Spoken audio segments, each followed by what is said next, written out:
میں آج تک سمجھ نہیں پایا کہ کیا ہوا ہوگا، کیسے ہوا ہوگا۔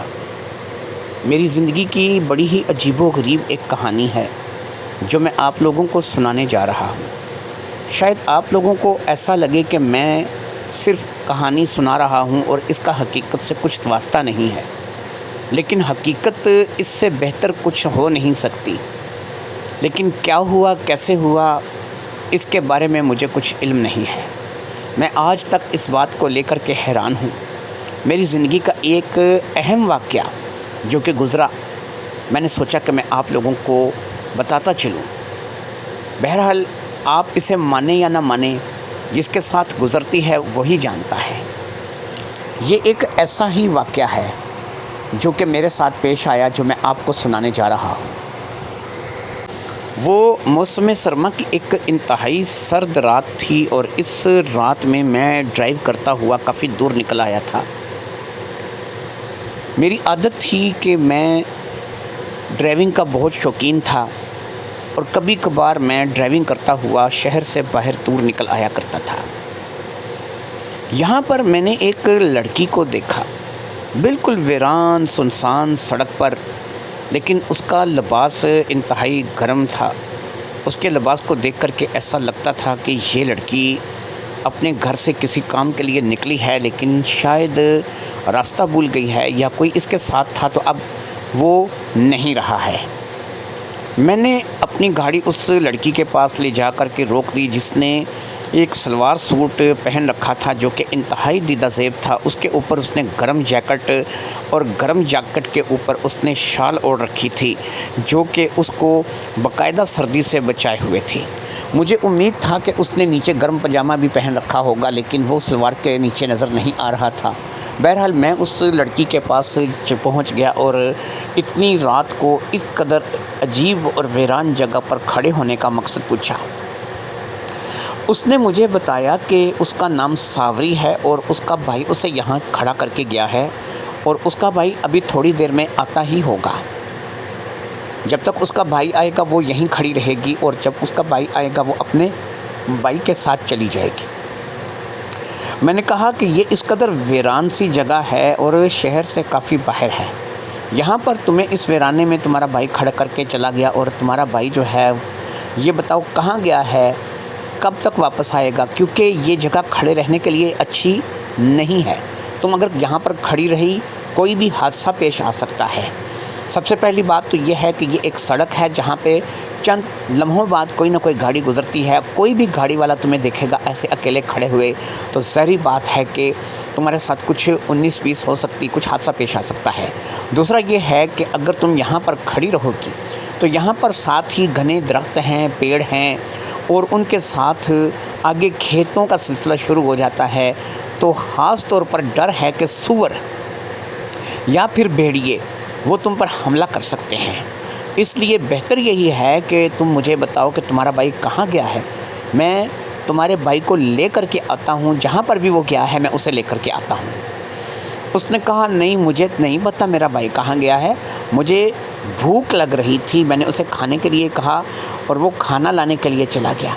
اس نے مجھے یہیں کھڑا رہنے کے لیے کہا ہے اور میں کسی کے ساتھ بھی یہاں سے جا نہیں سکتی۔ میں نے کہا دیکھو ایسا ہے کہ تم یہاں پر جس جگہ پر کھڑی ہو یہاں پر کھڑا رہنا خطرے سے خالی نہیں، تم تھوڑا آبادی کی طرف ہو کر کے کھڑی ہو جاؤ جہاں پر 4 لوگ ہوں، کم از کم آتے جاتے تمہیں اسرا تو رہے گا کہ یہاں پر 4 لوگ ہیں۔ جیسا کہ میں نے تمہیں یہاں پر بتایا کہ یہ ایک ایسی جگہ ہے کہ جہاں پر بالکل ویرانہ ہے اور کوئی بھی چیز تم پر حملہ کر سکتی ہے۔ اس نے کہا نہیں آپ جائیے، میں سنبھال لوں گی۔ میں نے کہا چلو میں اتنا کر سکتا ہوں کہ جب تک تمہارا بھائی نہیں آتا میں یہاں تمہارے پاس کھڑا رہوں گا، اگر کوئی خطرہ ہوا تو کم از کم 1 سے بھلے 2 میں اسے سنبھال تو لوں گا۔ اگر ایسا ہوا کہ کوئی اچانک سے چیز حملہ کر دیتی ہے تو ظاہری بات ہے کہ تم اکیلی اس کا مقابلہ نہیں کر سکو گی۔ اس نے اس بات پر کوئی بات نہیں کی۔ میں نے بھی اپنی گاڑی کو بالکل اس کے پاس ہی وہیں سڑک پر کھڑا کر دیا۔ تھوڑی دیر میں کوئی گاڑی وہاں ہمارے قریب سے گزر جاتی جو کہ ظاہری بات ہے کہ اپنے کام سے کام رکھنے والے، اپنے مطلب سے مطلب رکھنے والے زیادہ تر لوگ تھے، کسی نے ہمیں دیکھ کر کے وہاں رکنا مناسب نہیں سمجھا اور اسی طریقے سے ایک جو بھی گاڑی آتی ہم لوگوں کو کراس کر کے آگے بڑھ جاتی۔ قریب آدھا گھنٹہ میں وہاں کھڑا رہا، لیکن نہ تو اس کا بھائی آیا اور نہ ہی جو ہے وہ کوئی اور شخص وہاں پر آیا۔ بہرحال آدھے گھنٹے کے بعد میں نے اس سے پوچھا کہ دیکھو بھئی ایسا ہے کہ اب آدھا گھنٹہ مجھے یہاں پر کھڑے بھی گزر گیا ہے اور میرے خیال میں اس سے پہلے تم یہاں پر اکیلی کھڑی تھی تو تم نے بھی کچھ نہ کچھ وقت کو گزارا ہوگا۔ اب میں یہ تم سے جاننا چاہوں گا کہ تمہارا بھائی کہاں چلا گیا ہے؟ وہ کھانا لینے کے لیے اگر گیا تھا تو اب تک واپس کیوں نہیں آیا، اور اسے تو اب تک واپس آ جانا چاہیے تھا۔ کہنے لگی مجھے نہیں پتہ وہ اب تک واپس کیوں نہیں آیا، لیکن بہرحال میں اب پریشان ضرور ہو رہی ہوں کہ وہ اگر ابھی تک نہیں آیا تو پھر وہ کہاں رہ گیا ہے۔ میں نے کہا یہی چیز تو میں تم سے پوچھ رہا ہوں کہ اگر تمہارا بھائی یہاں سے کھانا لینے کے لیے گیا تھا، پہلی بات تو یہ ہے کہ وہ تمہیں اس قدر ویران جگہ پر کھڑا کر کے کیوں چلا گیا؟ اسے کم از کم تمہیں کسی آبادی میں کھڑا کرنا چاہیے تھا۔ یہاں سے تھوڑی ہی دور شہر کے اثرات شروع ہو جاتے ہیں، جس شہر کی طرف سے میں واپس آ رہا ہوں، لہٰذا تم تھوڑی آگے اس کے ساتھ چلی جاتی۔ جب تم شہر میں داخل ہو جاتی تو باقاعدہ جو ہے وہاں پر ہوٹل موجود ہیں، وہاں پر کھانے کے لیے کئی ایسی جگہ ہیں جہاں پر تم دونوں بہن بھائی آرام سے بیٹھ کر کے کھانا کھا سکتے تھے۔ اچھا مجھے یہ بتاؤ کہ تمہارے بھائی کے پاس سواری کون سی ہے کہ کس سواری میں وہ وہاں پہ گیا ہے؟ اس نے کہا کہ وہ کسی سواری پہ نہیں گیا ہے، ہمیں ایک بس نے یہاں پر اتارا تھا، مجھے بھوک لگ رہی تھی اور اس نے کہا کہ وہ کھانا لے کر کے آتا ہے، اس کے بعد وہ چلا گیا اور میں یہاں پر کھڑے ہو کر کے انتظار کر رہی تھی۔ میں نے کہا بس نے اتارا تھا، اس کا مطلب ہے کہ تم کسی دوسرے شہر سے یہاں پر آئی ہو؟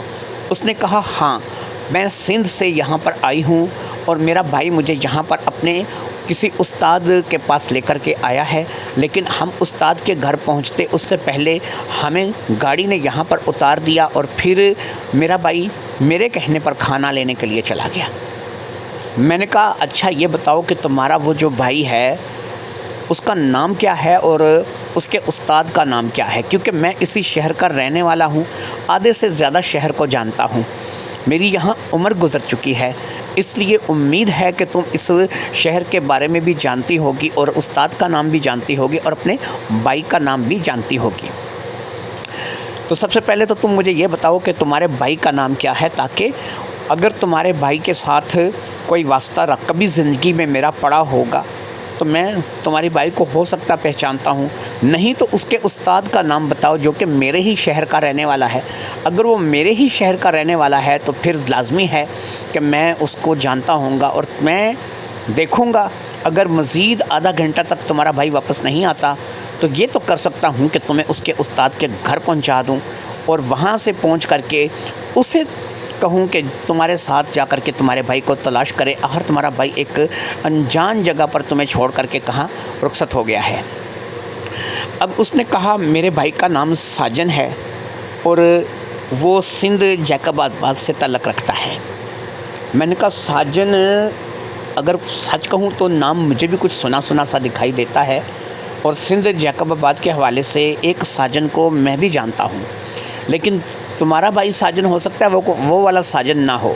بہرحال اب تم یہ بتانا پسند کرو گی کہ جس استاد کے گھر وہ تمہیں لے کر کے جا رہا ہے، جہاں پر تم جا رہی ہو، وہ استاد کون ہے اور تم کس کے گھر جا رہی ہو؟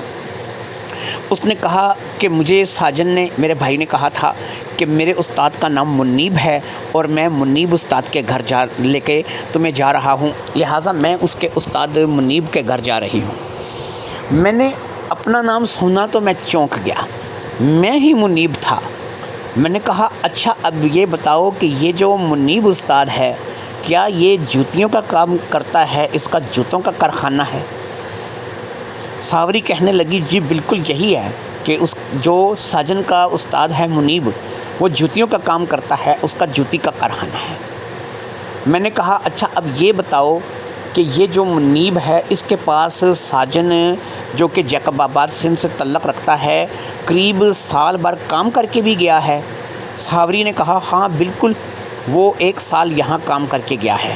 میں نے کہا تو پھر تمہارا مسئلہ حل ہوا، میرا ہی نام منیب ہے، میں ہی تمہارے بھائی ساجن کا استاد ہوں۔ وہ تمہیں میرے ہی گھر لے کر کے آ رہا ہے اور میں ساجن کو جانتا ہوں۔ کہنے لگی میں کیسے یقین کروں کہ آپ ہی منیب استاد ہیں، اور وہ مجھے آپ ہی کے گھر لے کر کے آ رہا تھا اور آپ ہی کے گھر جو ہے وہ ہمیں جانا تھا۔ میں نے کہا چلو میں تمہیں ایک چیز بتاتا ہوں، تمہارے بھائی ساجن کو تم نے دیکھا ہے اور میں نے بھی اسے دیکھا ہے۔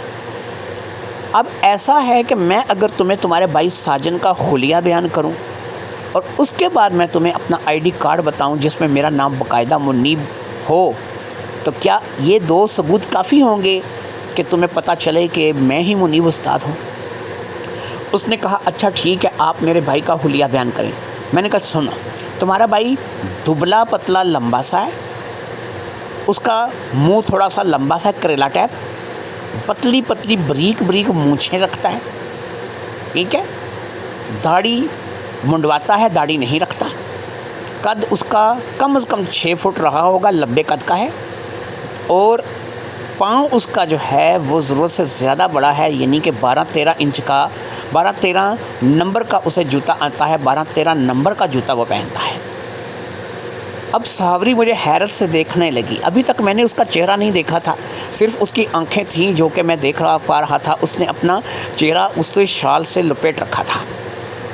ساوری کہنے لگی کہ جی بالکل یہی میرے بھائی کا حلیہ ہے جیسا کہ آپ نے بیان کیا ہے، اور بالکل میرا بھائی یہی ہے۔ تو میں نے کہا کہ اب اگر تمہارے بھائی کا حلیہ میں بتا رہا ہوں تو یہ ہے میرا آئی ڈی کارڈ۔ میں نے اپنے بٹوے سے اپنا آئی ڈی کارڈ نکال کر کے ساوری کے ہاتھ میں دے دیا۔ ساوری نے میرا آئی ڈی کارڈ لیا تو اس پہ میرا نام باقاعدہ منیب خان لکھا ہوا تھا، یعنی کہ میرا نام ہی منیب ہے، اور میرے ساتھ ہی وہ میرے پاس ہی ساجن اسے لے کر کے آ رہا تھا۔ اب ساوری کہنے لگی کہ اگر آپ ہی منیب استاد ہیں اور آپ ہی کے پاس مجھے ساجن لے کر کے آ رہا تھا تو مجھے ساجن یہاں اتار کر کے چلا کہاں گیا؟ ظاہری بات ہے کہ ساجن کہاں چلا گیا تھا، وہ اسے یہاں اس ویران جگہ پر چھوڑ کر کے کھانا لینے کے لیے گیا تھا اور ابھی تک لوٹ کر کے نہیں آیا تھا۔ یہ باتیں میری سمجھ میں نہیں آ رہی تھی۔ میں نے اسے کہا کہ دیکھو ساوری، ایسا ہے کہ اس جگہ رہنا خطرے سے خالی نہیں ہے، تم ہمارے اس شہر سے واقف نہیں ہو، یہاں پر تھوڑی دیر میں پولیس کی گاڑیاں گھومنی شروع ہو جائیں گی، کیونکہ رات کو 11-12 بجے کے بعد عموماً یہاں پر پولیس پٹرولنگ شروع ہو جاتی ہے، اور انجان بندہ جو ہے اس کا دوسرا ٹھکانہ رات کو حوالات یا جیل ہوتا ہے۔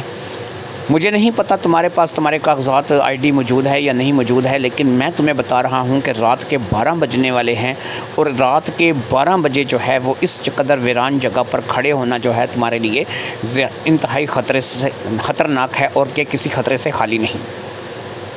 رہ گیا ساجن، تو ساجن کہاں چلا گیا ہے؟ ساجن یہ بتاؤ کہ کتنا ٹائم، ابھی یہ دیکھو آدھا گھنٹہ تو مجھے ہو گیا یہاں پر کھڑے ہوئے، بلکہ آدھے گھنٹے سے بھی اوپر ہو گیا ہے، تم مجھے یہ بتانا پسند کرو گی وہ تمہیں کب چھوڑ کے گیا؟ اس نے کہا کہ مجھے اس نے آپ کے آنے سے بھی تقریباً آدھا گھنٹہ پہلے چھوڑا تھا۔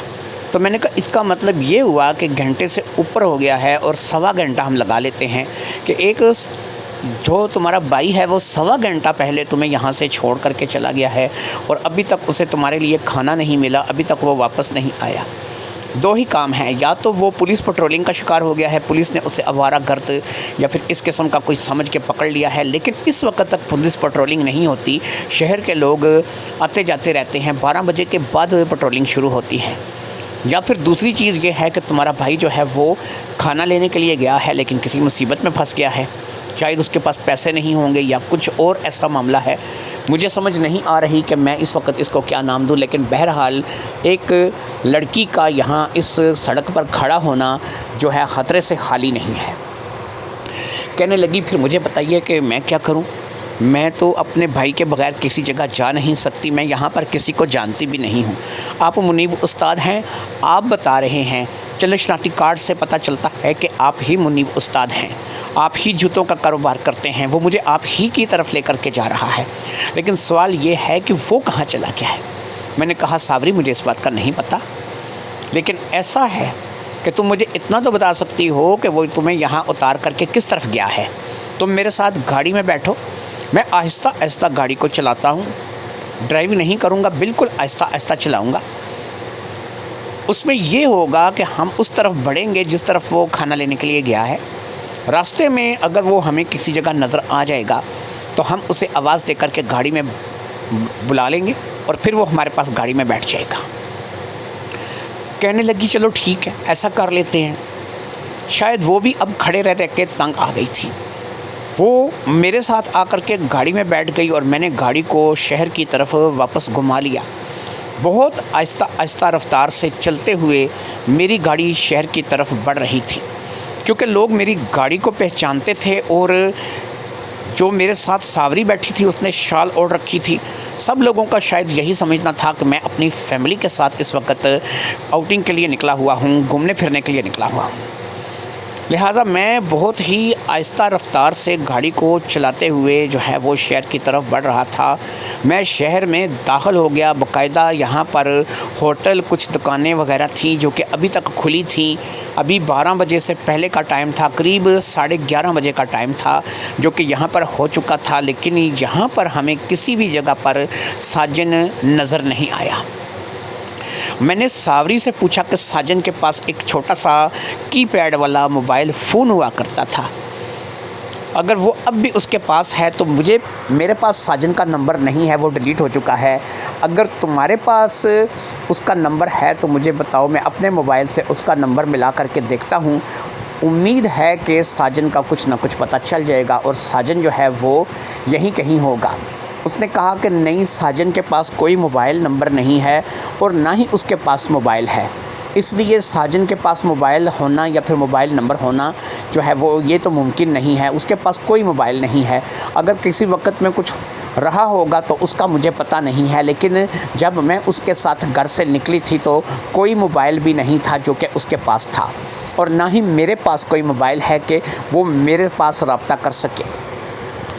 میں نے اب پریشانی کا اظہار کرتے ہوئے اسے کہا کہ ساوری اس طریقے سے بڑا مسئلہ بن جائے گا، کیونکہ اب رات کے 12 بجنے والے ہیں، ایسے میں ساجن کا کچھ پتہ نہیں۔ اگر کہو تو میں تھانے چلا جاتا ہوں اور تھانے جا کر کے ساجن کا حلیہ بتا کر کے تھانے کی اس کی گمشدگی کی رپورٹ کروا دیتا ہوں، لیکن مسئلہ یہ ہے نا کہ گمشدگی کی رپورٹ بھی جو ہے وہ اتنی جلدی نہیں لکھتے، ہم کل تک انتظار کر سکتے ہیں۔ اور پھر یہ ہے کہ اگر ساجن تمہیں یہاں کھڑا کر کے گیا اور واپس نہیں آیا اور گھنٹہ سوا گھنٹہ تم نے یہاں اس کا انتظار کیا، تو اب ایسا ہی ہے کہ وہ یہاں پر آ کر کے تمہیں دیکھے گا، تم نہیں ملو گی۔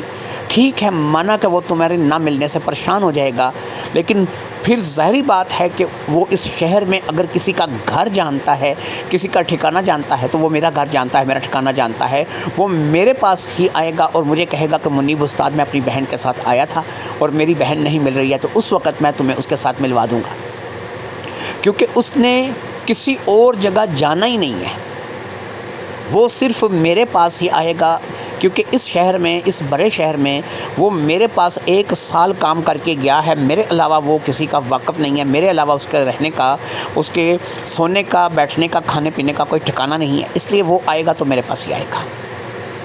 ساوری کہنے لگی ٹھیک ہے۔ اب میں ساوری کو لے کر کے شہر میں داخل تو ہو گیا تھا، اس وقت رات کے قریب 12 بجے اور 12 بجے کے قریب میں اسے لے کر کے اگر اپنی فیملی میں چلا جاؤں، اپنے بچوں میں چلا جاؤں، تو پتہ نہیں میری بیوی زبیدہ کیا سوچے گی، میرے بچے کیا سوچیں گے۔ میری ایک 17 سال کی جوان بیٹی تھی، میرے اس کے علاوہ 2 بچے اور تھے، مہرین تھی جو کہ 7 سال کی تھی، نبیل تھا جو کہ 11 سال کا تھا۔ 3 بچوں کا میں باپ تھا، زبیدہ سے میرے 3 بچے تھے۔ زبیدہ کے ساتھ میری شادی کو 20-21 سال کا عرصہ ہو چکا تھا، میں اس وقت 40-42 سال کی عمر میں تھا، زبیدہ اس وقت 36-37 سال کی عمر میں تھی۔ اب ایسے میں آج تک ہمارے درمیان کبھی شکوک و شبہات کو جگہ نہیں ملی تھی، میں نے کبھی اسے چیٹ نہیں کیا تھا، میں نے کبھی اسے دھوکہ نہیں دیا تھا، میں نے ہمیشہ اپنی فیملی کو بہت اچھے طریقے سے رکھا تھا اور میری فیملی نے مجھے جو ہے وہ پوری سپورٹ دی تھی۔ ساوری کو اس وقت اگر لے کر کے گھر کے اندر چلا جاؤں گا تو 100 سوال اس وقت زبیدہ میرے ساتھ کرے گی اور مجھے زبیدہ کو 100 سوالوں کے جواب بھی دینے پڑیں گے۔ ایسا نہیں کہ وہ کوئی شکوک و شبہات والی عورت تھی زبیدہ بھی ساجن کو جانتی تھی، کیونکہ ساجن جب میرے پاس کارخانے میں کام کرتا تھا تو اکثر گھر سے روٹی وغیرہ لینے کے لیے جایا کرتا تھا، اور زبیدہ ہی اسے ٹفن پیک کر کے دیا کرتی تھی، جو کہ ہم کارخانے میں بیٹھ کر کے سارے مل جل کے کھایا کرتے تھے۔ اس لیے زبیدہ ساجن کو تو جانتی تھی، لیکن زبیدہ ساوری کے حوالے سے اس بات کا یقین نہیں کرے گی کہ وہ اسے ایک ویران جگہ پر چھوڑ کر غائب ہو گیا، کیونکہ ساجن کے حوالے سے اتنا بات زبیدہ بھی جانتی تھی کہ وہ ایک غیر ذمہ دار آدمی نہیں ہے، وہ انتہائی ذمہ دار آدمی ہے۔ جب تک بھی وہ یہاں پر رہا ہے اس نے اپنے کام کو بڑی خوش اسلوبی سے انجام دیا ہے۔ اب ایسا ہے کہ جب تک خود ساجن میرے ساتھ رابطہ نہیں کرتا، خود وہاں پر آ نہیں جاتا، اس وقت تک میں نے یہی سوچا کہ میں سانوری کو گھر لے کر جانے کی بجائے کارخانے لے جاؤں، اور اسے کارخانے میں ہی جو ہے وہ 1-2 دن یا جب تک اس کا بھائی کا پتہ نہیں لگتا میں اس کو وہاں پر رکھوں، کیونکہ مجھے امید تھی کہ اگر ساجن اس شہر میں داخل ہو چکا ہے تو وہ صبح تک یا پھر دوپہر تک یا کل شام تک زیادہ سے زیادہ، یا ہو سکتا ہے کہ ابھی 1-2 گھنٹے بعد اپنی بہن کے پاس میرے پاس پہنچ آئے۔ اس لیے میں نے یہی سوچا تھا کہ میں اسے کارخانے لے جاتا ہوں۔ اچھا، اب آپ کو میں اپنے کارخانے کا کچھ حدود اربا بتا دوں تاکہ کہانی میں آگے بڑھنے سے پہلے آپ کو میرے کارخانے کے بارے میں بھی تھوڑا پتہ ہو۔ اچھا، ایک چیز یہاں پر میں وضاحت کروں گا۔ ایک کہانی میں میں نے گاؤں کا منظر بتایا تھا، اور اس میں بتایا تھا کہ باپ نبینا تھا اور بیٹی کے ساتھ جو ہے وہ رہتا تھا، تو لوگ کہنے لگے جی کہ کیا اس گھر میں اور کمرے نہیں تھے؟ میرے بھائی، گاؤں کے مکان بڑے عجیب و غریب قسم کے بنے ہوتے ہیں۔ وہ باپ بیٹی کھیتوں کے بیچوں بیچ رہتے تھے۔ ان کا مکان جو تھا نا وہ ایک ہی بڑے ہال پر مشتمل تھا، اسی میں کچن تھا، اسی میں بات تھا، اسی میں سارے معاملات تھے۔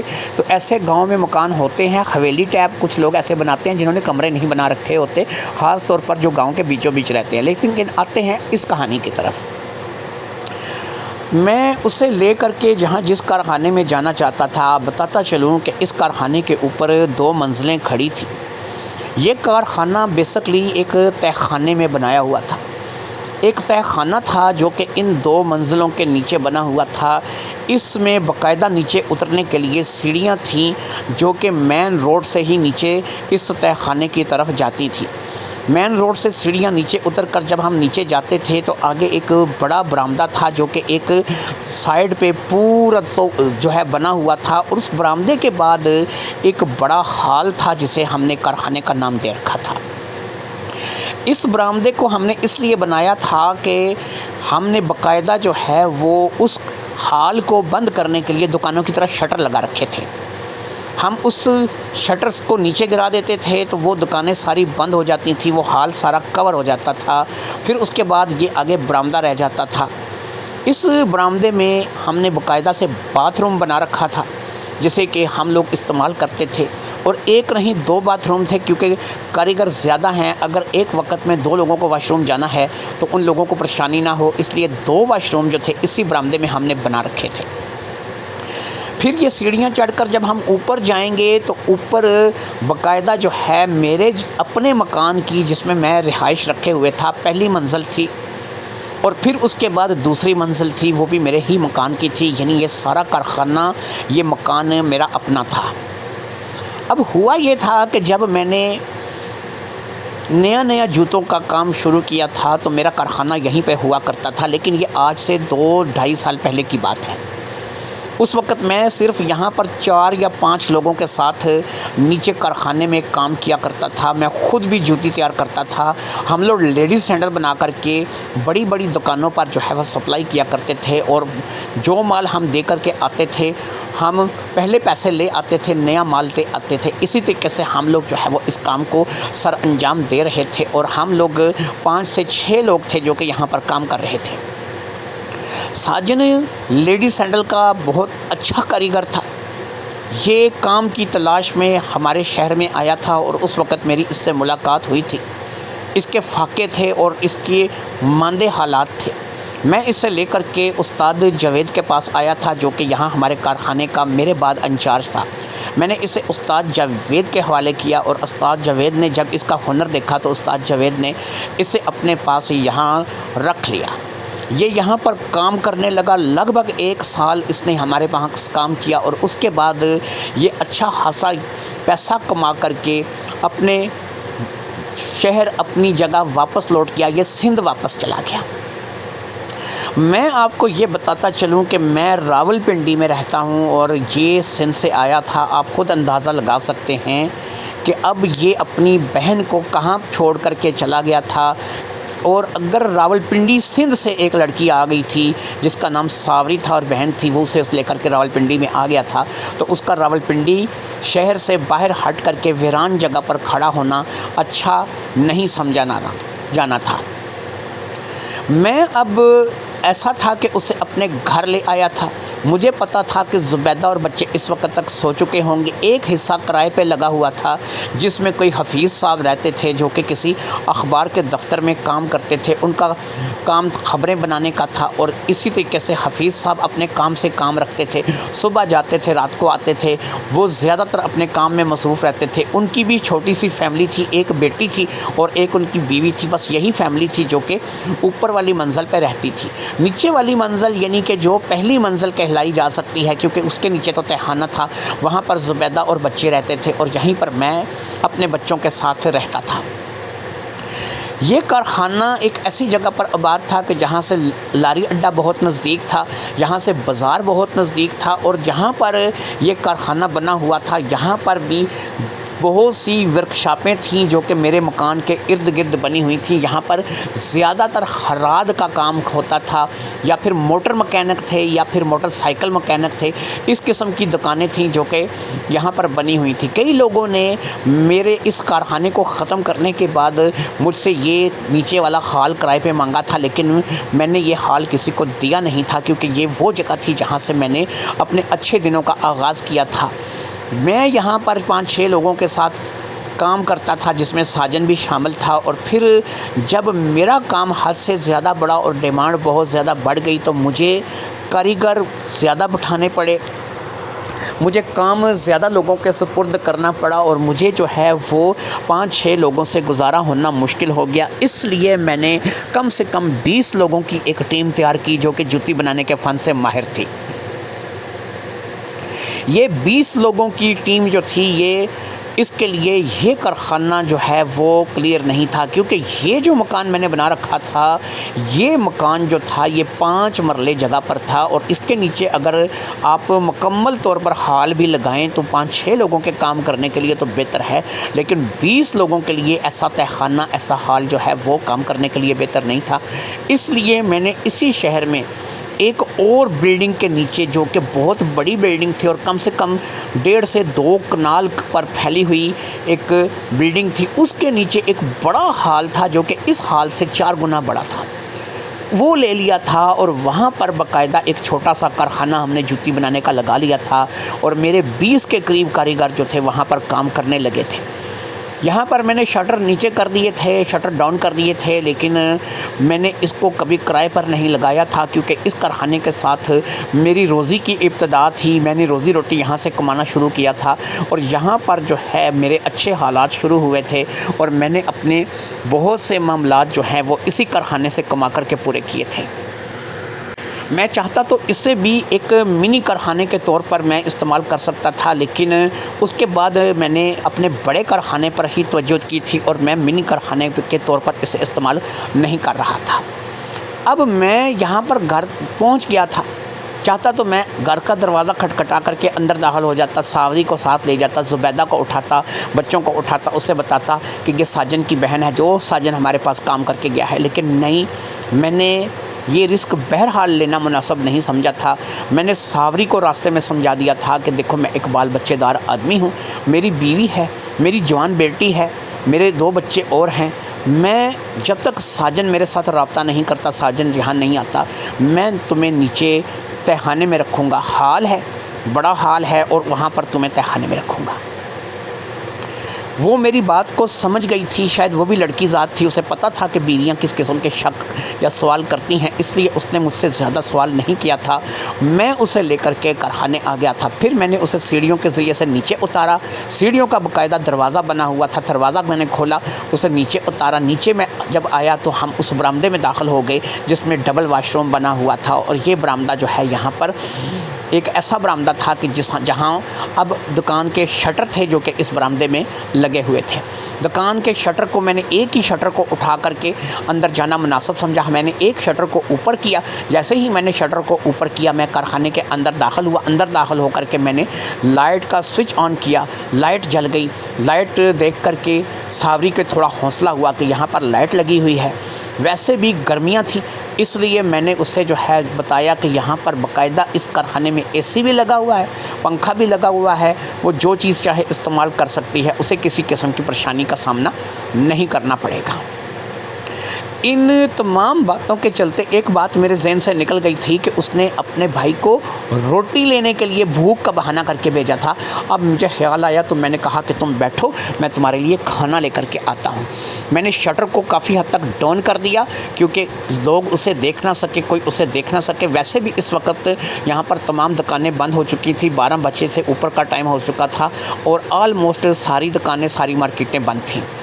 میں اوپر آیا، اپنے گھر گیا، گھر جا کر کے میں نے کچن کا رخ کیا۔ وہاں پر میں نے دیکھا ہاٹ پاٹ میں 3 سے 4 روٹیاں جو ہے وہ لپٹی پڑی تھیں۔ وہاں سے میں نے ان روٹیوں کو اٹھایا اور ان روٹیوں کو اٹھا کر کے میں اب اپنی ہانڈی کی طرف بڑھا جو کہ سالن ظاہری بات ہے زبیدہ نے پکایا ہوگا۔ میں نے ایک ڈونگے میں اچھا خاصا سالن نکالا، مرغی اور اس کے ساتھ آلو پکے ہوئے تھے، آلو مرغی کا شوربے والا سالن تھا۔ میں نے وہ لیا اور لے کر کے فٹافٹ سے نیچے آ گیا۔ میں نے زبیدہ کو یا بچوں کو اس بات کی قید نہیں ہونے دی تھی کہ میں گھر آیا ہوں، کیونکہ میرا گھر تھا، مجھے کسی کا ڈر نہیں تھا، میں وہاں پہ آزادانہ گھوم سکتا تھا۔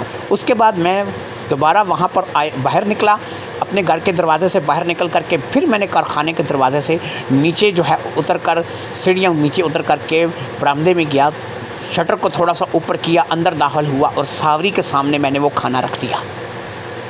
سالن تازہ تھا، گرم نہیں تھا لیکن نیم گرم تھا۔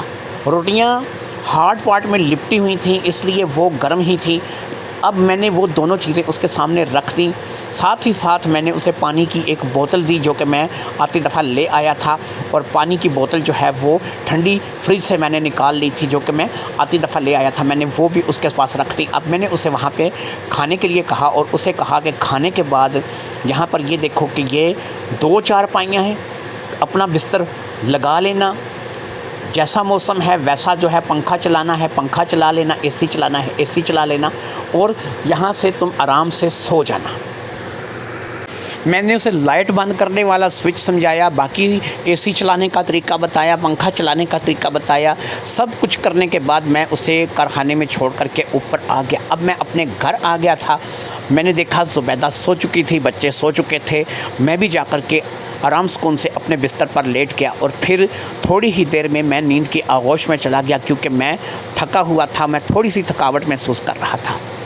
اس دوران ایک چیز میں آپ کو بتاتا چلوں کہ آپ نے سوچا ہوگا کہ میں نے اپنی گاڑی کہاں کھڑی تھی۔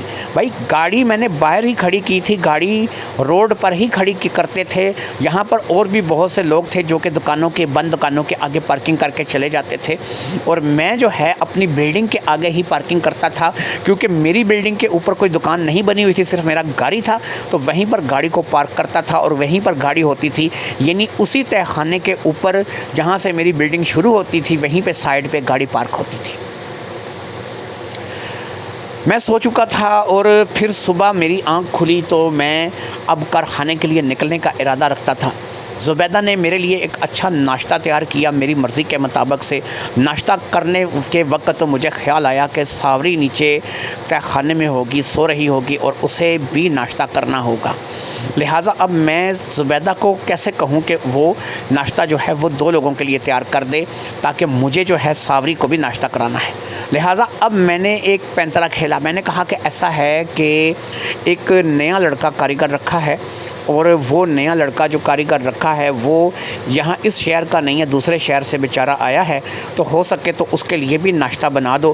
اور کیونکہ اس سے بھی ناشتہ کروانا ہے, وہ بیچارہ جو ہے ابھی اتنے قابل نہیں ہے کہ خود سے ناشتہ کر سکے. جب وہ کمانے لگے گا, تنخواہ وغیرہ ملے گی تو خود سے ناشتہ کر لے گا. زبیدہ نے کسی قسم کی کوئی بات نہیں کی, 2 انڈے فرائی کر دیے, چائے جو ہے اس نے ایک تھرموس میں ڈال دی, مجھے ایک مگ ساتھ دے دیا اور اس تھرموس کو اور مگ کو اس نے ایک شاپر بیگ میں ڈال دیا, اور اس کے ساتھ ہی جو فرائی انڈے تھے اس کو اس نے 2 پراٹھوں کے بیچ میں لپیٹ کر کے وہ مجھے دے دیا. یعنی کہ یہ وہ ناشتہ تھا جو کہ اس نے اس کے لیے تیار کر دیا تھا. میں نے زبیدہ سے ہیلو ہائے کہا اور پھر میں وہاں سے باہر نکل آیا. یہ وقت میرے بچوں کے اسکول جانے کا تھا, اس لیے میں انتظار کرنے لگا کہ بچے اسکول کے لیے نکل جائیں تو میں ان کے بعد ہی تہہ خانے کا رخ کروں. بچے اسکول کے لیے چلے گئے. میں نے دروازہ کھولا اور نیچے آ گیا. نیچے آ کر کے میں نے شٹر تھوڑا سا اوپر کیا. میں نے دیکھا ساوری ایک چارپائی پر بستر لگائے بے فکر سو رہی ہے, ایسے کہ جیسے اسے ہوش ہی نہیں ہے. اب میں نے جا کر کے اسے اٹھایا. اب اس کی شال جو ہے اس کے چہرے سے ہٹی ہوئی تھی, کیونکہ ظاہری بات ہے کہ اس نے سونے سے پہلے اپنی شال کا کچھ بندوبست کرنا تھا, اپنی جیکٹ کا کچھ بندوبست کرنا تھا. اس نے صرف ایک چادر جو کہ باریک سی یہیں کارخانے میں پڑی تھی وہ اپنے اوپر اوڑھ رکھی تھی. اس کے علاوہ اس کا چہرہ بالکل واضح تھا. وہ ایک بہت ہی گورے چٹے رنگ کی بلا کی حسین لڑکی تھی, جس کی خاص طور پر آنکھیں بہت ہی گہری گہری آنکھیں تھیں. اسے دیکھ کر کے لگتا تھا کہ اللہ تعالیٰ نے اسے بڑی فرصت سے بنایا ہے, ایک ایسا لاجواب حسن کہ میں نے اسے دیکھا اور دیکھتا ہی رہ گیا. رات میں میں اس کا چہرہ نہیں دیکھ پایا تھا, لیکن اب میں نے اسے دیکھ لیا تھا. خیر میں اس کی طرف بڑھا. میں نے اس کا ہاتھ کا جو انگوٹھا تھا اسے پکڑ کر کے ہلایا. جیسے ہی میں نے اسے انگوٹھے سے پکڑ کر کے ہلایا وہ اٹھ کر کے بیٹھ گئی. وہ تھوڑی سی سہم گئی تھی, لیکن میں نے اسے بتایا کہ میں اس کے لیے کھانا لے کر کے آیا ہوں, وہ ناشتہ کر لے, اگر اس نے واش روم وغیرہ جانا ہے تو وہ چلی جائے. میں اب کارخانے جا رہا ہوں. یہ 2 پراٹھے 2 انڈے اور چائے یہ اس کے دوپہر تک کام آ جائیں گے. دوپہر کو میں اس کے لیے باہر بازار سے کھانا لے آؤں گا, اور اگر ساجن نے میرے ساتھ رابطہ کیا تو میں اسے بتاؤں گا, اور اگر ساجن مجھے مل گیا اور مجھے آج ساجن کا پتہ چل گیا تو میں تمہیں آ کر کے بتاؤں گا. دوپہر کو میں تمہاری دوپہر کا کھانا لے کر کے آؤں گا, اور ساتھ ہی ساتھ اللہ نے چاہا تو ساجن کی کوئی نہ کوئی رپورٹ بھی لے کر کے میں تمہارے پاس آؤں گا. اسے ناشتہ وغیرہ دے کر کے میں اپنے بڑے کارخانے چلا گیا, اور کارخانے میں مجھے لگ بھگ 3 بجے دوپہر کو فرصت ملی.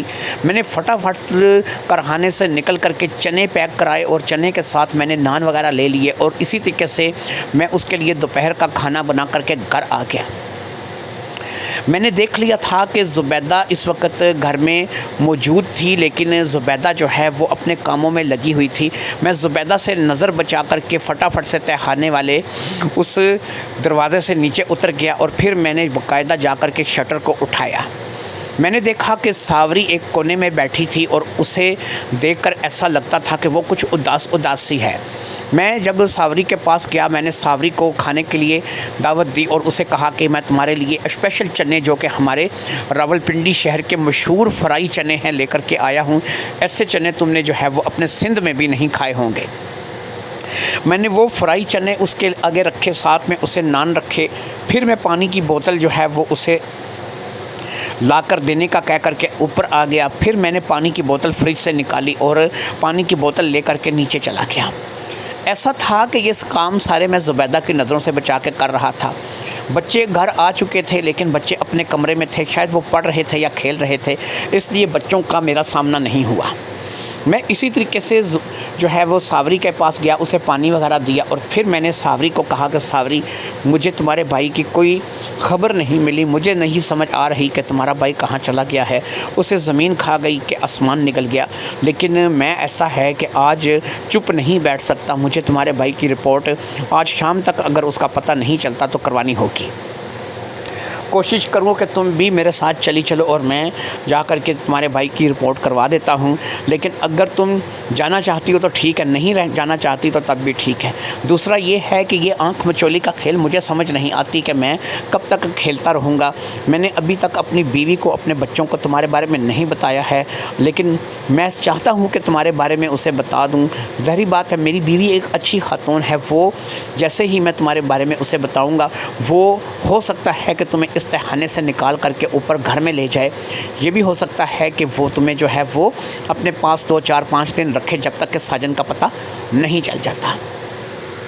اس نے کہا ٹھیک ہے آپ ساجن کی رپورٹ کروا دو، ساجن کا اگر نہیں پتہ چل رہا تو میں واقعی پریشان ہوں اپنے بھائی کو لے کر کے، میرا بھائی پتہ نہیں کہاں چلا گیا، اسے واقعی میں نہیں سمجھ آ رہی کہ وہ کہاں پر ہے۔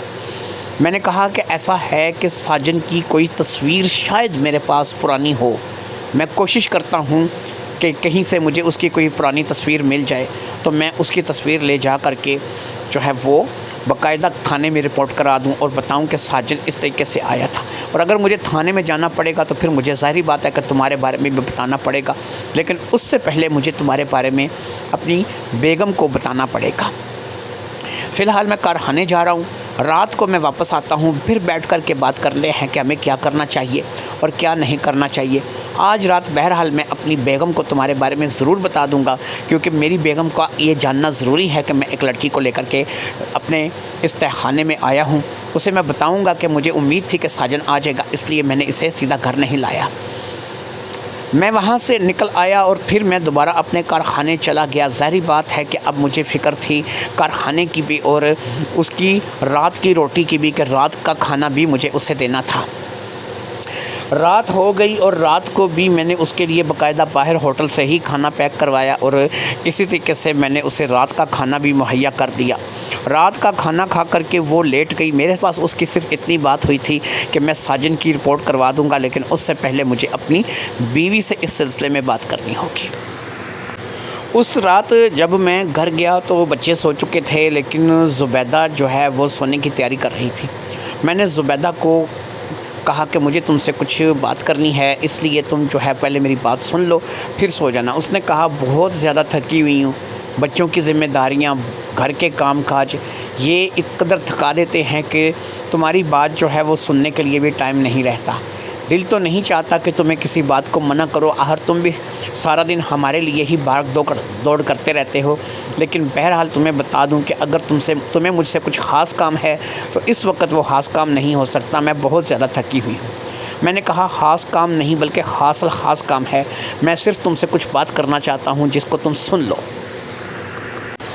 اس نے کہا ٹھیک ہے بتائیے کیا کام ہے آپ کو مجھ سے۔ میں نے کہا اٹھ کے بیٹھ جو، ایسے مجھ سے لیٹے لیٹے بات نہیں ہوگی، جو بھی بات کرنی ہے مجھے تم سے تسلی سے کرنی ہے، اور پھر جو بھی بات میں تم سے کرنا چاہتا ہوں اس بات کو غور سے سنو اور مجھے بتاؤ کہ مجھے کیا کرنا چاہیے۔ اس نے کہا اچھا بولو جو بولنا چاہتے ہو۔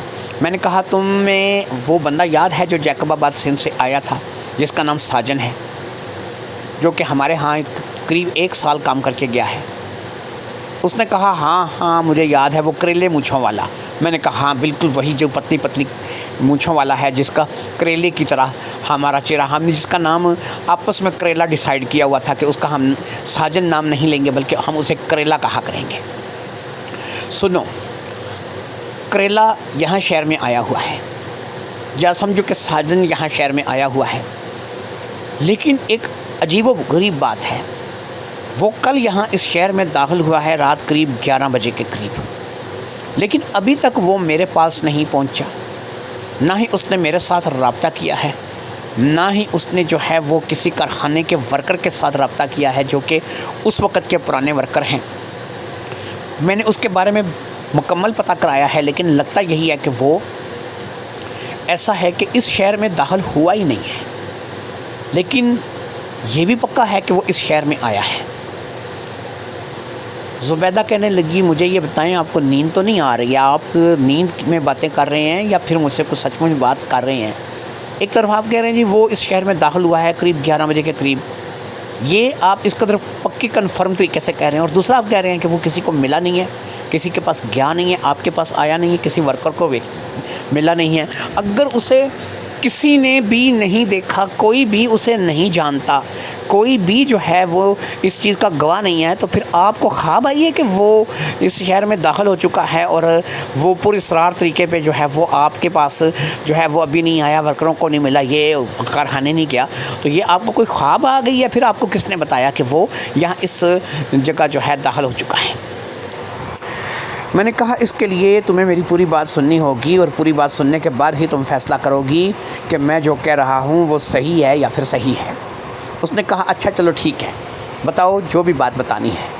میں نے کہا میں کل تمہیں پتہ ہے ڈرائیو کر گیا تھا، اور شہر سے تمہیں پتہ اکثر ڈرائیو کرتے کرتے میں باہر نکل جاتا ہوں۔ یار میں جب اس شہر سے باہر نکلا، تھوڑا سا ویران جگہ تھی، تو میں نے ایک لڑکی کو کھڑے دیکھا۔ اس لڑکی کے پاس جا کر کے میں نے گاڑی روکی، اور پھر میں نے ساوری کے ساتھ اپنی ملاقات، ساوری کو اس تہہ خانے میں لا کر کے رات کو اسے وہاں پر سلانا، اسے کھانا دینا، صبح کے لیے اس کے لیے ناشتہ لے کر کے جانا، دوپہر کو اسے چنے اور نان کا ناشتہ کھانا کھلانا، رات کا کھانا اسے دینا، پھر اس کو سونے کی ہدایت کر کے اب اوپر زبیدہ کے پاس آ جانا۔ یہ تمام باتیں میں نے بڑی وستار سے، بڑی تفصیل کے ساتھ زبیدہ کو بتا دی۔ زبیدہ ایسے ہونکوں کی طرح میری باتیں سن رہی تھی کہ جیسے میں اسے کوئی الف لیلا کی کہانی سنا رہا ہوں اور وہ اس کہانی کو سن رہی ہے۔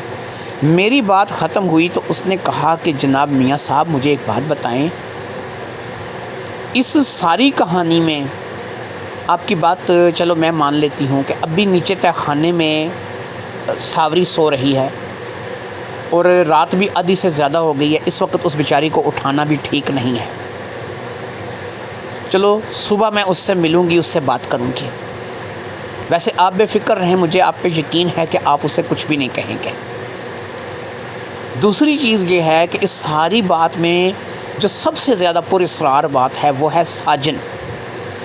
ساجن آیا، اسے ایک ویران جگہ پر چھوڑ کر کے چلا گیا، پھر اس کا ابھی تک کچھ پتہ نہیں ہے۔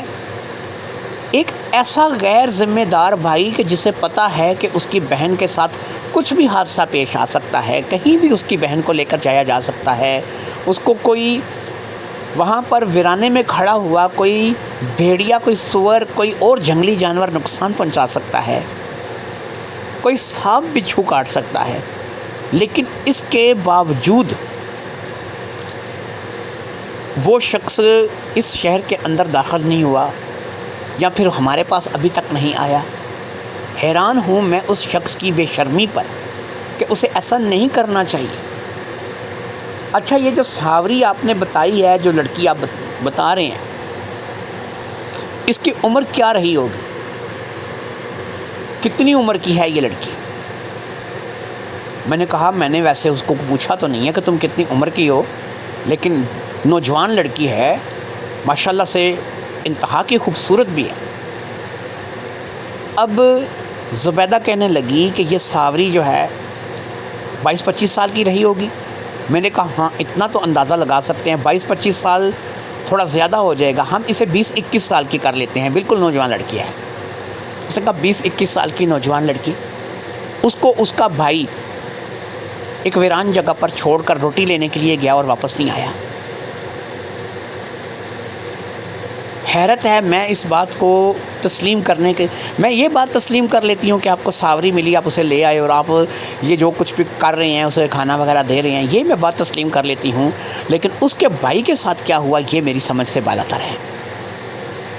میں نے کہا چلو پھر ایسا ہے کہ سو جاؤ، آرام کرو، صبح ہم لوگ ساوری سے ملیں گے، ساوری سے ہم اس بارے میں گفتگو کریں گے، اور پھر اگر کچھ سمجھ میں نہیں آئی تو پھر پولیس میں رپورٹ کروائیں گے۔ اس کے علاوہ ہمارے پاس اب کوئی اور چارہ نہیں کہ ہم ساجن کے حوالے سے پولیس کو ساری بات بتا کر کے اس کی رپورٹ کروا دیں، کیونکہ اب مجھے ایسا لگنے لگا ہے کہ ساجن کسی خطرے میں ہے۔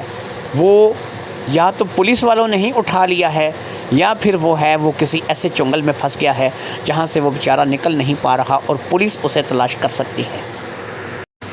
لہٰذا ہم نے اب اس بات کو طے کر لیا کہ صبح ہوتے ہی ہم سب سے پہلے ساوری سے مشورہ کریں گے، اور پھر ساوری کو لے کر کے قریبی پولیس اسٹیشن چلے جائیں گے اور وہاں پر ساجن کی رپورٹ کروائیں گے۔ ساجن کو تلاش کیا جائے گا، اس شہر میں تلاش کیا جائے گا، اور جہاں پر بھی ساجن کے بارے میں کچھ بھی اطلاع ملے گی، کچھ بھی پتہ چلے گا، ظاہری بات ہے کہ پولیس والوں کو اس بات کی اطلاع ہو جائے گی۔ اگلی صبح زبیدہ اٹھی اور ناشتہ تیار کرنے لگی۔ میں نے اسے کہہ دیا تھا کہ وہ ساوری کا ناشتہ بھی ساتھ ہی تیار کر دے، پھر ایک ہی دفعہ ہم دونوں جو ہے وہ نیچے تہخانے میں ساوری سے ملنے کے لیے جائیں گے۔ میں نے اپنے بچوں کو اسکول کے لیے رخصت کر دیا اور پھر زبیدہ کے ساتھ ساوری کا ناشتہ لے کر کے اب میں تہخانے والا دروازہ کھول کر کے نیچے اتر آیا۔ نیچے اتر کر کے میں نے دیکھا شٹر ویسے ہی آدھا ڈاؤن تھا اور آدھا اوپر تھا، یعنی ویسی ہی حالت میں تھا جیسے کہ حالت میں چھوڑ کر کے گیا تھا۔ میں وہاں سے اندر داخل ہوا کیونکہ نیچے یہاں پر تہخانے میں عموماً اندھیرا ہوتا تھا اور صبح کے وقت بھی اتنی روشنی نہیں آتی تھی، اس لیے لائٹ جلانی پڑتی تھی۔ میں نے فٹافٹ سے لائٹ کا سوئچ آن کیا۔ میری بیوی بھی اتنی نے اندر داخل ہو چکی تھی اور ہم دونوں جو ہے وہ اس وقت اس کارخانے میں، اس تہخانے میں داخل ہو چکے تھے۔ لائٹ کا بٹن آن ہو چکا تھا۔ میں نے دیکھا اور زبیدہ نے بھی دیکھا کہ وہاں پر کل والے برتن پڑے تھے اور باقاعدہ کھانا اس میں سے کھایا گیا تھا۔ کوئی بھی کھانا وہاں پہ بچا نہیں تھا، سالن بھی نہیں تھا، روٹی بھی نہیں تھی۔ چارپائیاں بھی ویسی کی ویسی لگی ہوئی تھی، ایسا لگ رہا تھا کہ باقاعدہ یہاں پر بستر بچھا کر کے کسی نے رات بھی گزاری ہے، کوئی یہاں پہ سویا رہا ہے۔ اس بات کو زبیدہ نے بھی محسوس کیا تھا اور میں نے بھی محسوس کیا، لیکن اس کارخانے میں ساوری موجود نہیں تھی۔ میں نے زبیدہ کو کہا شاید واش روم میں ہوگی، برآمدے میں یہ جو واش روم ہے تو یہ یہاں پر ذرا دروازہ کھٹکھٹا کے چیک کرو۔ اب وہ زبیدہ واش روموں کی طرف گئی، اس نے باقاعدہ سے دستک دی، لیکن واش روم کے دروازے کھلے تھے، واش روم میں بھی کوئی نہیں تھا، کارخانے کے اندر بھی کوئی نہیں تھا، کارخانہ بالکل خالی پڑا تھا۔ کھانے کے برتن پانی پیا گیا تھا، کھانا کھایا گیا تھا، اس بات سے پتہ چل رہا تھا کہ یہاں پر کوئی رہا ہے۔ میرے کارخانے کے اندر کوئی کیمرہ وغیرہ تو لگا ہوا نہیں تھا کہ لیکن اب زبیدہ مجھ سے پوچھ رہی تھی کہ ساوری کہاں ہے، اور میں زبیدہ سے کہہ رہا تھا کہ مجھے نہیں پتہ، یہیں پر تھی، یہ کھانے کے برتن، یہ کھانا اس بات کی علامت ہے کہ اس نے کھانا کھایا ہے۔ مجھے اچھی طرح سے یاد ہے کہ میں نے اس شٹر کو آدھا ڈاؤن کیا تھا، اس کے بعد سیڑھیاں چڑھ کر کے میں نے دروازے کو باہر سے بند کر دیا تھا اور اس دروازے پر باقاعدہ تالا لگایا جاتا تھا۔ اس تہخانے سے نکلنا انسان کے بس کا کام نہیں تھا، یعنی میں تالا کھولوں گا، نیچے جاؤں گا، پھر ہی ساوری سے کوئی بات کر سکوں گا۔ ساوری اس تہخانے سے، اس کارخانے سے کسی بھی شکل میں نکل نہیں سکتی تھی، یہاں سے باہر آنے کا کوئی راستہ نہیں تھا، اور اندر یہ کارخانہ جس طریقے سے بنا ہوا تھا یہ چاروں طرف سے بند تھا، اندر سے باہر جانے کا کوئی راستہ نہیں تھا۔ ایسے میں ساوری گئی تو گئی کہاں؟ پہلے ایک الجھن سلجھ نہیں رہی تھی کہ ساجن غائب ہو گیا تھا، اور پھر دوسری الجھن سر پر آن پڑی تھی، اور وہ الجھن یہ تھی کہ اب ساوری کارخانے میں نہیں مل رہی تھی۔ میں نے اور زبیدہ نے مل کر ساوری کو ڈھونڈنے کی، تلاش کرنے کی بے حد کوشش کی، لیکن کوئی بھی وہاں پر ایسی چیز نہیں تھی کہ جو ساوری کا نام و نشان ظاہر کرتی۔ اب تو ایک ہی بات تھی کہ ہمیں پولیس اسٹیشن جانا چاہیے تھا، اور وہاں پر جا کر کے ہمیں یہ ساری بات جو ہے وہ بتانی چاہیے تھی۔ میں نے پولیس اسٹیشن جانے کا قصد کیا تو مجھے زبیدہ نے روک دیا۔ اس نے کہا پولیس اسٹیشن جانے کا کوئی فائدہ نہیں ہوگا۔ کیوں؟ اس لیے فائدہ نہیں ہوگا کہ پولیس ان باتوں پر یقین ہی نہیں کرے گی، کیونکہ جو آپ بیان کر رہے ہیں، جو باتیں آپ کہہ رہے ہیں، اس کے مطابق سے پولیس ان باتوں کو نہیں مانے گی۔ میں نے کہا پھر کیا کریں، کیسے پتہ کرے ساوری کا؟ اس نے کہا کہ ابھی ایک کام کیا جا سکتا ہے، جاوید آپ کے کارخانے کا سب سے پرانا ملازم ہے اور آپ کے بعد وہ سارا کرتا درتا بھی ہے، تو ایسا ہے کہ جاوید کے پاس چلتے ہیں اور اس سے کہتے ہیں کہ یا اس کے پاس یا پھر کسی کاریگر کے پاس ساجن کا نمبر ہوگا، کہیں نہ کہیں کسی نہ کسی پاس سے ساجن کا نمبر مل جائے گا، کیونکہ مجھے یاد ہے کہ اس کے پاس ایک چھوٹا کی پیڈ موبائل ہوا کرتا تھا۔ ساجن سے رابطہ کرتے ہیں اور پوچھتے ہیں اگر ساجن سے بات ہو جاتی ہے تو ساوری کی گتھی سلجھ جائے گی۔ لہٰذا میں اور زبیدہ اب کارخانے کی طرف، جو کہ میرا بڑا کارخانہ تھا، اس کی طرف بڑھ گئے، اور مجھے امید تھی کہ جاوید کے پاس یا کسی پرانے کاریگر کے پاس ساجن کا نمبر مل جائے گا۔ وہی ہوا کہ جب ہم کارخانے پہنچے تو وہاں پر جاوید سے ملاقات ہوئی، جو کہ اب بھی میرے بعد کارخانے کا سارا کرتا دھرتا تھا اور اسی کی نگرانی میں سارا کام ہو رہا تھا۔ جب ہم نے جاوید سے ساجن کے بارے میں بات کی تو اس نے کہا کہ ساجن مجھے یاد تو ہے، لیکن اس کا نمبر میرے پاس سیو نہیں ہے، نہ میرے پاس اس کا موبائل نمبر ہے، لیکن یہاں پر ایک لڑکا ہے جو طفیل تھا، وہ ساجن کے ساتھ بڑا وقت گزارتا تھا اور بڑے اس کے قریب تھا، تو ایسا ہے کہ طفیل سے شاید امید ہے کہ ساجن کا نمبر مل جائے گا۔ جاوید نے آواز دے کر کے طفیل کو بلایا اور پھر تھوڑی ہی دیر میں ایک دبلا پتلا لڑکا جو ہے وہ وہاں پر آ گیا۔ اس نے بھی ساجن سے کم جو ہے وہ میک اپ نہیں کر رکھا تھا، اس کی مونچھیں بھی ساجن سے کافی ملتی جلتی تھیں۔ طفیل سے اب جاوید نے کہا کہ اوئے طفیلیا، تیرے پاس جو ہے وہ ساجن کا نمبر ہے، وہ جیکب آباد والا، سندھ والا؟ وہ سوچنے لگا، کہنے لگا ہاں میرے پاس نا موبائل میں تو نہیں ہے، کیونکہ موبائل تو استاد پتہ نہیں کئی آئے تو کئی گئے، لیکن ڈائری میں میرے پاس لکھا ہوا ہے، اور ڈائری میرے جیب میں ہوتی ہے، یہ چھوٹی سی ڈائری میں نے رکھی ہوئی ہے، جو میرے کوئی خاص لوگ ہیں ان کے نمبر میں نے اس میں لکھے ہوئے ہیں۔ اس نے اس چھوٹی سی ڈائری کو نکالا اور اس میں سے اس نے ساجن کا نمبر تلاش کرنا شروع کر دیا۔ قریب 2-3 صفحے پلٹنے کے بعد اس نے ایک نمبر پہ ہاتھ رکھ دیا۔ اس نے کہا یہی نمبر ساجن کا ہے۔ مجھے اچھی طرح یاد ہے کہ یہ نمبر ساجن نے مجھے خود لکھ کے دیا تھا، جب وہ یہاں سے واپس جیکب آباد گیا تھا تو اس نے مجھے یہ نمبر لکھ کے دیا تھا۔ اس نمبر کو لے کر کے اب میں نے اپنے موبائل سے اس نمبر کو ڈائل کرنا شروع کیا، اور ساتھ ہی میں نے اسپیکر بھی آن کر دیا۔ گھنٹی بجتی رہی تو دوسری طرف سے ایک لڑکی کی آواز سنائی دی۔ اس نے کہا ہیلو، کس سے بات کرنی ہے؟ میں نے کہا آپ کون بول رہی ہیں؟ مجھے ساجن سے بات کرنی ہے، یہ ساجن کا نمبر ہے۔ کہنے لگی نہیں، ساجن کا نمبر یہ تھا، لیکن اب تو ساجن کا نمبر نہیں ہے۔ میں نے پوچھا کیوں؟ یہ نمبر تو ہمارے پاس ساجن کے نام سے سیو ہے اور ہم لوگوں نے ساجن سے رابطہ کیا ہے۔ کہنے لگی بھئی ایسا ہے کہ یہ ساجن جو ہے اس کو تو مرے ہوئے 8 مہینے ہو گئے، یہ تو بیچارہ 8 مہینے پہلے جو ہے وہ مر گیا، اور میں آپ کو بتاتی چلوں کہ یہ میرا بھائی ہے اور اس کی ڈیتھ ہو چکی ہے، یہ مر گیا ہے۔ اس کے بعد یہ نمبر مسلسل میرے پاس ہی ہے اور میرے ہی استعمال میں ہے، اس لیے ساجن کو کوئی رابطہ نہیں کرتا، بہت کم کوئی کسی بندے کا فون آتا ہے جو ساجن کا جاننے والا ہے، کیونکہ زیادہ تر لوگ جانتے ہیں کہ ساجن اب اس دنیا میں نہیں رہا۔ میں نے کہا اچھا چلو اچھی بات ہے، تم ساجن کی بہن ہو؟ اس نے کہا ہاں میں ساجن کی بہن ہوں۔ میں نے کہا اچھا چلو اچھی بات ہے، ساجن ہمارے پاس یہاں پہ کام کر کے گیا ہے، میں راولپنڈی سے بول رہا ہوں، میرا نام منیب خان ہے اور میرا جوتی کا کارخانہ ہے، وہ میرے پاس یہاں سال بھر کام کر کے گیا ہے۔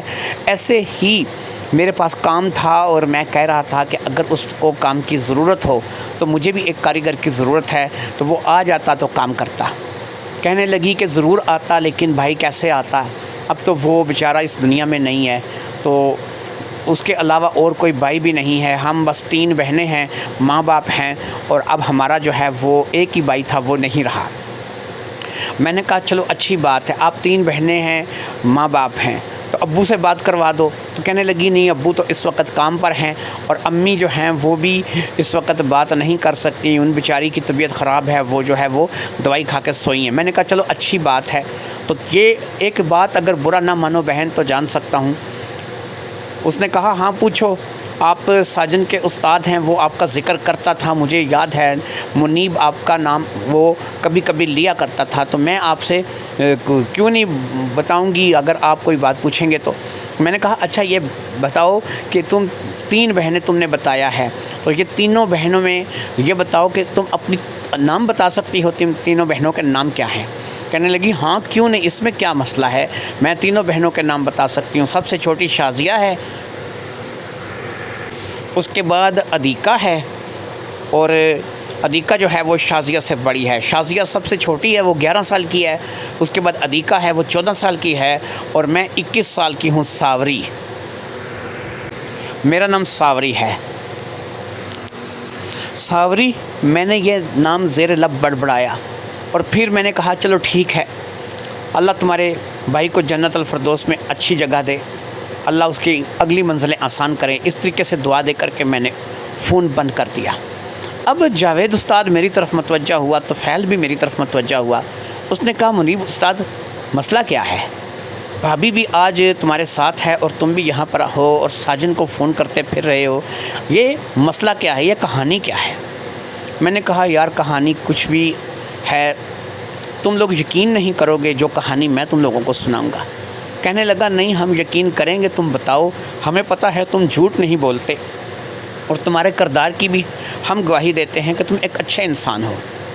اب میں نے اپنے ڈرائیونگ پر جانے، شہر کے باہر لڑکی کے ملنے، تہانے میں لانے، اس کے لیے کھانا ناشتہ لانے، پھر سب کچھ جو بھی کچھ ہوا تھا وہ میں نے سب کچھ جو ہے وہ جاوید کو طفیل کو بتا دیا۔ اتنے میں 3-4 کاریگر اور بھی آ کر کے وہاں پر کھڑے ہو گئے تھے۔ ان میں سے ایک جس کا نام وحید تھا وہ آگے بڑھا، اس نے کہا منیب استاد میں آپ سے کچھ بات کرنا چاہتا ہوں اسی حوالے سے۔ میں نے کہا ہاں کرو، کیا بات کرنا چاہتے ہو؟ منیب استاد یہ کوئی زیادہ پرانی بات تو نہیں ہے، لگ بھگ اس بات کو 6 مہینے ہوئے ہوں گے۔ ہم نے ایسا سنا کہ یہاں پر ایک شخص آیا اور اپنی بہن کو ویرانے میں چھوڑ کر کے چلا گیا۔ وہ بیچاری اس ویرانے میں کھڑی کافی دیر تک اس کا انتظار کرتی رہی۔ رات کا وقت تھا، سناٹا تھا، سنسان جگہ تھی، شدید سردی تھی۔ ایسے میں استاد تمہیں پتہ ہے کہ ہمارا شہر گرم ہے، لیکن اگر ہمارے شہر سے باہر نکل جاؤ تو بندے کو شال، جیکٹ وغیرہ گرم کپڑے کی ضرورت پڑتی ہے۔ تو شہر سے باہر ٹھنڈی ہواؤں میں ایسی جگہ پر اسے کھڑا کر کے چلا گیا، ایک ویران جگہ پر۔ پھر وہ کافی دیر تک انتظار کرتی رہی، وہ نہیں آیا، لیکن کچھ لوگ آئے۔ وہ 4 سے 5 لڑکے تھے جو کہ اوباش تھے اور وہاں پر شراب کے نشے میں دھت گاڑی ڈرائیو کرتے ہوئے نکل آئے تھے۔ ایک اکیلی لڑکی دیکھ کر کے ان کی نیت بگڑ گئی اور اس لڑکی کو لے کر کے انہوں نے وہیں پر انہی درختوں کے بیچ میں، انہی کھیتوں کے پاس اس لڑکی کے ساتھ وہ سب کچھ کیا کہ جو ظاہری بات ہے کہ درندگی تھی۔ اسے اسی حالت میں مرنے کے لیے چھوڑ کر وہ وہاں سے رخصت ہو گئے۔ کہتے ہیں کہ اگلے روز پولیس کو اس لڑکی کی لاش وہاں سے ملی اور پولیس نے اس لاش کو اٹھا کر کے ایک لاوارث سمجھتے ہوئے دفنا دیا۔ وہ لاوارث لاش کے طور پر دفنائی گئی، کوئی بھی اس کا وارث نہیں آیا، نہ ہی اس کا کوئی دیکھنے سننے والا آیا۔ لیکن یہ لگ بھگ 6 مہینے پرانی بات ہے، اور خاص طور پر اس علاقے کی بات ہے کہ جو مری جانے والی سڑک کی طرف ہے، یعنی جہاں پر سردی کے لہر کچھ ضرورت سے زیادہ ہی ہوتی ہے۔ یہاں ہمارے پنڈی میں آ جاؤ نا تو سردی نہیں لگتی، یہاں تو لوگ رات کو پنکھے اور اے سی تک چلا کر کے سوتے ہیں، لیکن وہ ایک ایسی قدرتی جگہ ہے جہاں پر انتہائی ٹھنڈ ہوتی ہے۔ اب میں نے کہا ہاں بالکل وحید، میں نے بھی اسے وہیں سے اٹھایا تھا اور اس وقت اس نے گرم کپڑے پہن رکھے تھے، اور حد تو یہ ہے کہ میں بھی جیکٹ پہن کر ہی وہاں پہ گیا تھا۔ اور جب یہاں پر میں واپس آیا اسے کارخانے میں لے کر کے، تو میں نے اسے باقاعدہ پنکھا اور اے سی تک لگانے کی آفر کی تھی کہ جیسا تمہیں سمجھ آئے تم اس کو لے لینا۔ لہٰذا اس نے اپنی جیکٹ وغیرہ بھی یہاں آ کر کے اتار دی تھی، کیونکہ یہاں پر گرمی ہے اور اس طرف سردی ہے۔ یہ واقعی شہر کے 2 ایسے حصے ہیں کہ جو ایک شدید سرد اور ایک شدید گرم ہے، اور یہ پنڈی کا ہی کمال ہے۔ اب وحید کہنے لگا کہ استاد آگے یہ ہوا کہ اس لڑکی کی لاش کو تو لوارث سمجھ کر کے دفنا دیا گیا، لیکن اس کے بعد ایسا سننے میں آیا ہے کہ وہاں سے گزرتے ہوئے لوگوں کے ساتھ اکثر ایک لڑکی ملاقات کرتی ہے اور ان کے گھر تک ان کے ساتھ آ جاتی ہے۔ پھر وہ لڑکے یا وہ لوگ یا وہ جو بھی اسے گھر پہ لے کر کے آتا ہے، اگر کوئی اس کی عزت کی طرف ہاتھ بڑھاتا ہے، کوئی اس کے ساتھ بدتمیزی یا بد تہذیبی کا مظاہرہ کرنے کی کوشش کرتا ہے یا ویسی ہی درندگی کرنے کی کوشش کرتا ہے جیسی اس کے ساتھ مرنے سے پہلے ہوئی، تو وہ اسے مار کر چلی جاتی ہے اور اس کی لاش جو ہے ملتی ہے۔ ایسے 1 سے 2 واقعات ان 6 مہینوں کے اندر ہمارے اسی شہر میں ہوئے ہیں، شاید آپ کے علم میں نہیں ہوں گے، لیکن ایسا ہے کہ ایسے 2 واقعات میں جانتا ہوں کہ اس شہر میں ہوئے ہیں، اور وہ لڑکی جو بھی ہے اس نے ان 2 لوگوں کو جو ہے وہ جان سے مار دیا، اور وہ 2 لوگ جو ہے وہ زندہ نہیں رہے۔ اگر آپ مجھے کہیں گے تو ان میں سے میں ایک بندے کو جانتا ہوں جس کا نام صدیق تھا، اور جو ایک انتہائی شرابی اور زانی قسم کا انسان تھا۔ وہ اسے وہاں سے لے آیا تھا، اور جہاں اسے وہ لے کر کے آیا اس کے بیوی بچے گھر پر موجود نہیں تھے، وہ سسرال گئے ہوئے تھے۔ اس نے موقع غنیمت جان کر کے اس لڑکی کی عزت پر ہاتھ ڈالا، لیکن اپنی جان سے ہاتھ دھو بیٹھا۔ لہٰذا مجھے ایسا لگتا ہے منیب استاد کہ وہ لڑکی تمہیں بھی ملی، اس نے تم سے بھی کوئی نہ کوئی بہانہ بنا کر کے تمہارے گھر تک رسائی حاصل کی، وہ تمہارے گھر آ گئی۔ تم نے جب اسے بیوی بچوں سے الگ تہ خانے میں رکھا، شاید اس نے سوچا ہوگا کہ اب اس کے ساتھ تم کچھ کرو گے، اب کرو گے، لیکن جب تم صرف اس کے لیے کھانے پانی ہی ڈھوتے رہے تو اسے اس بات کا یقین ہو گیا کہ تم ایسے انسان نہیں ہو، دنیا میں اچھے انسان بھی ہوتے ہیں۔ اس لیے اس نے تمہیں اچھی طرح آزمانے کے بعد کہ تم اس کی طرف نہیں بڑھو گے اور نہ ہی اس کے ساتھ زیادتی کرو گے، وہ تمہیں زندہ چھوڑ کر کے ہمیشہ کے لیے چلی گئی، کیونکہ اب وہ کارخانے سے غائب ہو گئی، نظر نہیں آئی، ملی نہیں، تو اس کا مطلب یہی ہے کہ وہ انسان نہیں، کوئی اور ہی چیز تھی، کوئی بھٹکتی ہوئی روح، کوئی چڑیل، کوئی ڈائن، اسی قسم کی کوئی چیز تھی۔ میں وحید کی باتیں سن کر کے ان لوگوں سے مل کر کے واپس اپنے گھر آ گیا۔ کئی بار میں نیچے تہ خانے میں اکیلا چلا جاتا، اس امید پر کہ شاید وہ مجھے ملے گی، لیکن اس کے بعد وہ مجھے میرے تہ خانے میں نہیں ملی۔ اس واقعے کو کئی سال بیت چکے ہیں۔ وحید نے جو بتایا پتہ نہیں سچ ہے یا نہیں، واقعی کسی لڑکی کے ساتھ ایسا ہوا یا نہیں۔ جو 2 لوگ مارے گئے پتہ نہیں وہ کس وجہ سے مارے گئے۔ میں اسے لے کر کے آیا، مجھے اتنا پتہ ہے، وہ میرے ساتھ میری گاڑی میں بیٹھ کر کے آئی تھی۔ اس نے گرم لباس پہن رکھا تھا، لیکن ہمارے ہاں آ کر کے جب وہ ہمارے موسم میں آئی تھی تو اس نے وہ گرم لباس اتار دیا تھا، اور باقاعدہ جو ہے وہ پنکھا چلا کر کے سوئی تھی۔ پتہ نہیں کون تھی، لیکن مجھے آج تک اس کا پتہ نہیں چلا۔ آج اس بات کو گزرے 5 سال ہونے کو آئے، میں پھر بھی کبھی نہ کبھی ڈرائیو کرتا ہوا اسی طرف نکل جاتا ہوں، شاید اس امید پر کہ کبھی دوبارہ اس ساوری سے میری ملاقات ہو جائے گی۔ پتہ نہیں اس کا نام ساوری تھا بھی یا نہیں۔ ساجن کی بہن کا نام ساوری تھا، اسے پتہ تھا کہ ساجن کی بہن کا نام ساوری ہے، اس نے وہی نام رکھ لیا۔ یہ ساوری تھی یا نہیں تھی اس کا مجھے نہیں پتہ تھا۔ بہرحال امید پر دنیا قائم ہے، ایسا لگتا ہے کہ کبھی نہ کبھی وہ مجھے ملے گی ضرور۔ یہ واقعہ میرے ساتھ پیش آیا، بڑا عجیب واقعہ ہے۔ اب تو 5 سال گزر جانے کے بعد خود اس واقعے پہ یقین کرنے کو جی نہیں چاہتا۔